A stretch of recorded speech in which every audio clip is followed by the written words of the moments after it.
کوئی انسان کامیاب شمار نہیں ہوگا جب تک کہ وہ ان 4 باتوں پر خاص توجہ نہ دے۔ کوئی شخصیت بن کر نہیں آئے گا سامنے جب تک کہ وہ ان 4 باتوں کی طرف خاص اس کی توجہ نہ ہو۔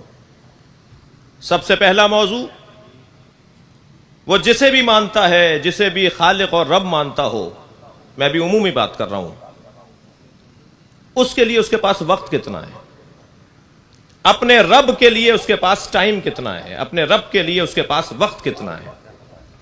جو شخص ساری دنیا کے لیے وقت رکھتا ہو مگر اپنے رب کے لیے اس کے پاس وقت نہ ہو، یہ کمزور انسان ہے، کمزور شخصیت ہے اس کی۔ جیسے جیسے مصروفیت ہماری بڑھتی جاتی ہے، ایسے ایسے عبادتوں میں کمی آنے کا ایک عام تصور ہے۔ افسر ہو گئے ہیں، گریڈ بڑھ گیا ہے، مصروفیت بڑھ گئی ہے، فلاں اس میں داخلہ لے لیا ہے، اب ٹائم نہیں مل پاتا، لہٰذا اب نماز جماعت میں شریک نہیں ہو رہے، پھر آہستہ آہستہ نماز بھی قضا ہونا شروع ہو گئی، اور پھر ایک وقت آیا کہ جمعے کی نماز اور پھر عید کی نماز تک محدود ہو گئے۔ اپنے رب کے لیے اگر کسی کے پاس وقت نہیں ہے تو وہ انسان ناکام انسان ہے۔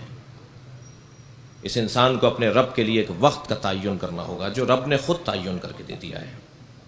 سرکار کی زندگی میں یہ پہلو اتنا غالب ہے، ساری دنیا سے اللہ کہتا ہے مصلوں پر آؤ، عبادت کرو، آؤ میرے آگے سجدہ کرو، اور اپنے حبیب سے کہتا ہے قم اللیل الا قلیلا، تم بستر پہ چلے جاؤ، تم بہت عبادت کرتے ہو، تمہارے پیروں پہ ورم آ جاتا ہے، تم ساری ساری رات کھڑے رہتے ہو، تم مسلسل میری عبادت میں مصروف رہتے ہو۔ سرکار کی زندگی کا یہ غالب پہلو ہے۔